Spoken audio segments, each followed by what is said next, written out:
Yeah, absolutely. So Automated Insights is a company from the U.S. We have a platform that we call Wordsmith, and essentially we take data, and it can be any type of data on any topic.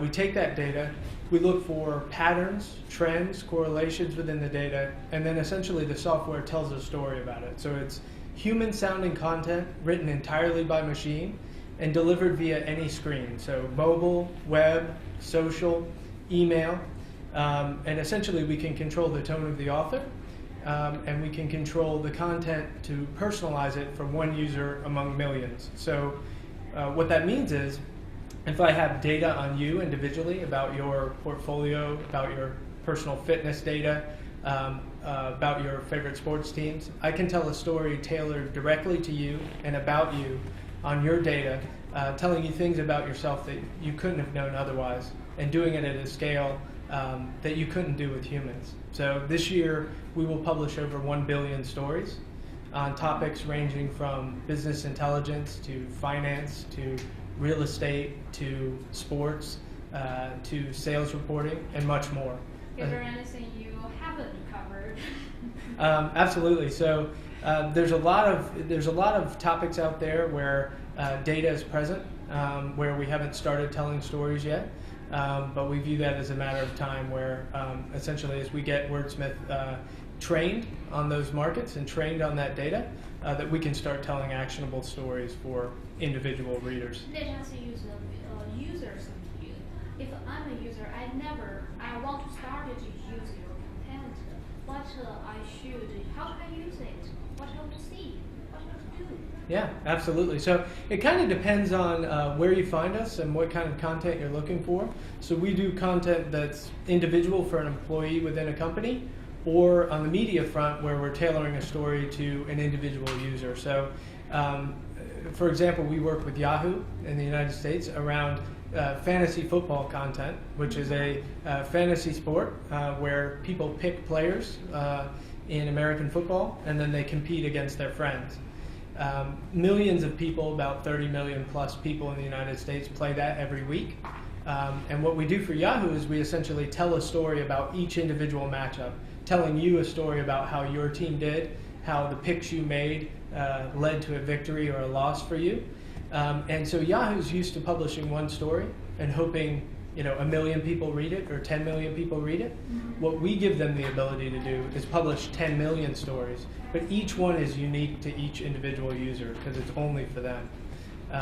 With the Associated Press, who's here as well today, we actually do earnings reports on company filings, public company filings, to essentially analyze how that company's progressed and to tell a story for their financial wire that people can consume. Before they were doing about 200 stories a quarter. We enable them to do 3 to 5,000 per quarter on any company with which they have data. So they can publish that directly to the wire and expand their reach and allow their reporters to essentially focus on the context and the human color while letting the machine do what it's good at, which is looking through all that past data and putting it in the proper context. Okay, in your view, in the far extent, for this Wordsmith platform, for this machinery generated content, will it develop to someday reach some limit, or will be someday it's beyond the limit and it will take the domain of this content generated? Well, I think in the future, we'll look back that humans were doing data-driven stories and doing research around data and producing stories for that. We'll look at that as funny because I think where software is really good is to look over vast swaths of content and to tailor that down around a unique individual and put them into a real context, but to do it at scale. And so I think that long run, there's kind of a lot of advances that'll go on with this technology. It's a artificial intelligence technology, so I think we'll get better and better at the tone, at sounding human, and doing it with kind of around different topics and around different data sets.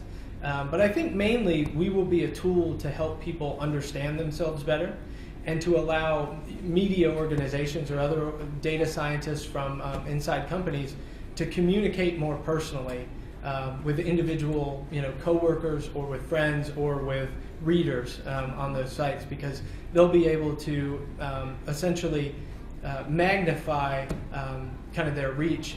Well, I think it's just in how people decide to with our clients, how they decide to publish that content, the structure of the story, how they want to tailor that, and for the users, kind of how they want to consume it. So in some cases, I think people just want the facts. They don't want it essentially to sound human with the tone and humor, or with the color of a human voice. They want to have it essentially feel and read and be easy to consume, but to give them that content. And that's something that I think what we work with our clients to do is to make sure that they do it in such a way where they're gauging how their readers are consuming it. They're understanding how people are utilizing the content, so we can improve the narrative as we get that data back to tell them a better and richer story that kind of meets the needs that they're looking for. Now, many media companies are struggling with the profit business problems. How are your business going now? Majorly at large advertising profit? Yeah, so we work with a lot of different companies. In a lot of cases, we're actually taking their data, and sometimes we're taking third-party data sets. Like we might take a proprietary data set around an individual topic. Maybe it's on the fitness example where we're taking data around somebody's running, but we'll take more data around weather or other external data sets to enrich that story. So for us, we're actually working with that client where it's either we're sharing in kind of how that's developed and they're bringing in advertising revenue and we're sharing there, or in some cases where they're paying us to produce that content, but produce it in a personal way and at scale. So we've been growing quite a bit. We're well over 70 customers now in a variety of different industries. And for like I said, last year we produced about 300 million stories. This year we'll produce 1 billion. Next year it'll be a lot more than that. But it's essentially continuing to take data, find interesting angles on it, to find interesting stories that can be told, and telling stories that you couldn't possibly do in another way, by essentially going at a scale of millions of users and publishing a story for each one of those users. One of the fields we're in is with Edmunds.com, and there we essentially take data on individual cars. So we'll take vehicle data on the VIN number, which gives you all the details of what's on that car. We'll compare that car versus every other car we have data on across the U.S. That's millions of cars. To be able to put that car in a unique context. So what's interesting about that car? Not just the make and the model, but why is this car particularly interesting? How is it different than other cars near it? And why would you individually be interested in driving that car? Is it the entertainment system is unique based on all other cars like it? Is it its acceleration, what have you? But essentially to tailor a story around that individual product or story or person. So you mean to help these kinds of advertising, you could find these very specific stories of each car? Yep. And I think the other aspect of that is we work with a lot of companies that do work with advertisers.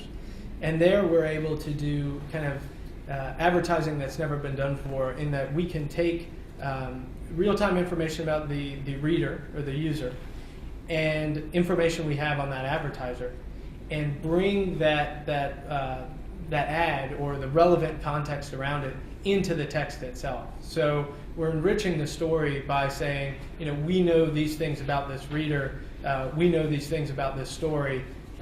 We can actually work, infinity right into a recap about a sports game. So it could be in real time. It could be in real time, yes. Our only limitation is the data itself. So if we can get the data, we can tell a story about it.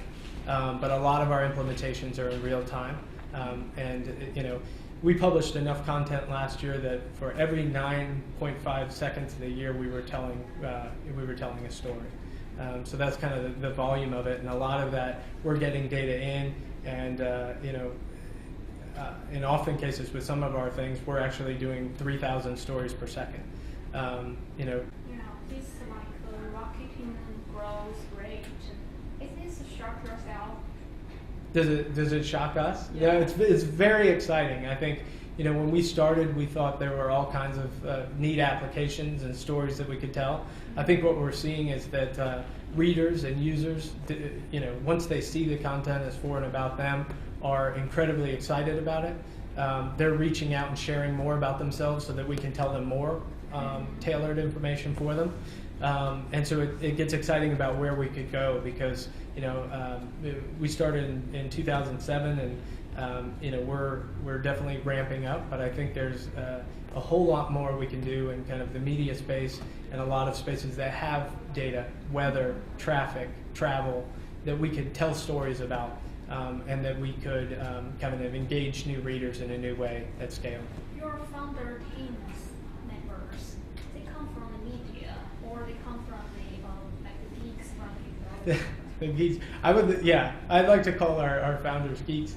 Our founder comes from, he spent, I guess, about 13 years at Cisco.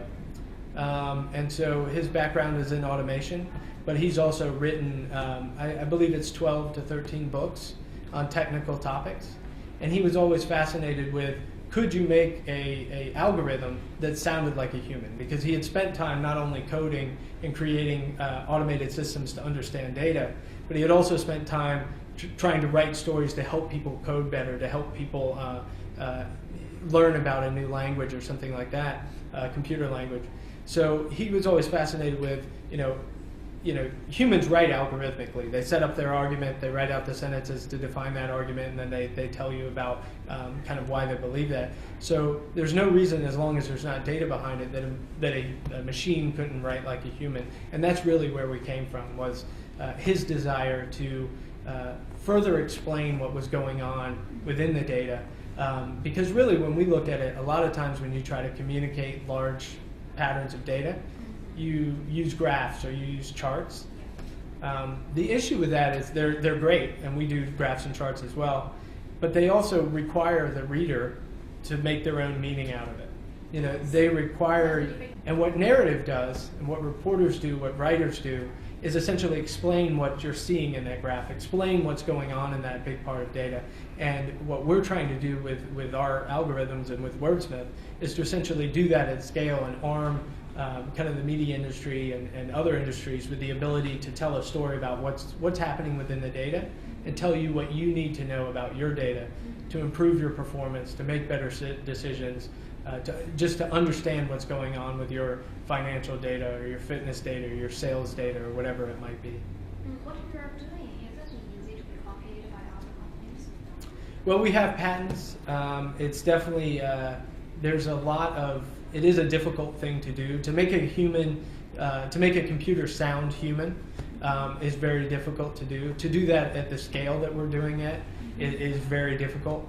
And to vary that content over time. So one thing we have the ability to do is understand that we've given you this sentence in the past, and so that the next time we have to say something similar, like let's say the data is very similar, we can say it in a different way. So we can use different adjectives, we can structure the sentence in a different way, we can compare it versus something else. And what that gives you our algorithm the ability to do is keep that content sticky and engaging over time, because the story is always changing. Even if the data behind it is similar, we're telling it in a new way. And that's incredibly difficult to do, and it's really what, since 2007, what our founder's been working on, is the ability to do that at a scale of 1 billion stories. But initially, when you just bring up this new idea, try to sell it to clients, now you have 70 clients, but at the beginning, is that a difficult part for you to sell this idea? Yeah, before anyone had seen it, I think that was kind of the major challenge of, one, could a machine sound human? 2, could we find insights within the data that people would actually want to read and find interesting? And 3, did people want to consume the written word versus look at pretty pictures? And I think, as we grew clients in sports, in real estate, in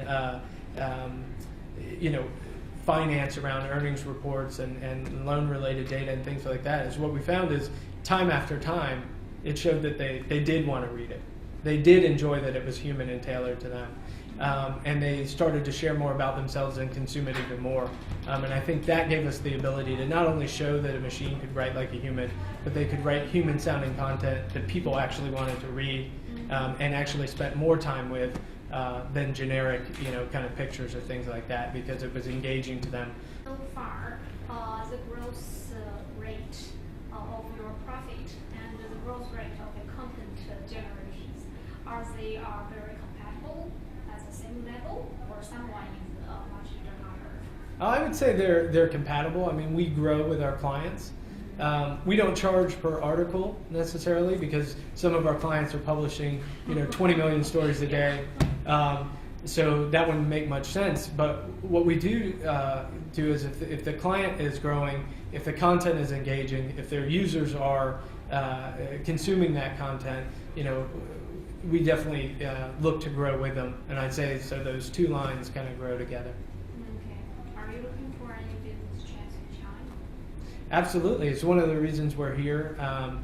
One of the main goals of our company long term is to start producing content in a variety of languages. So not translation, but essentially taking new data in and producing content natively. And so we've done work in German, we've done work in Spanish. Obviously, we produce a lot of content in English. But Asian languages are a big goal kind of for us.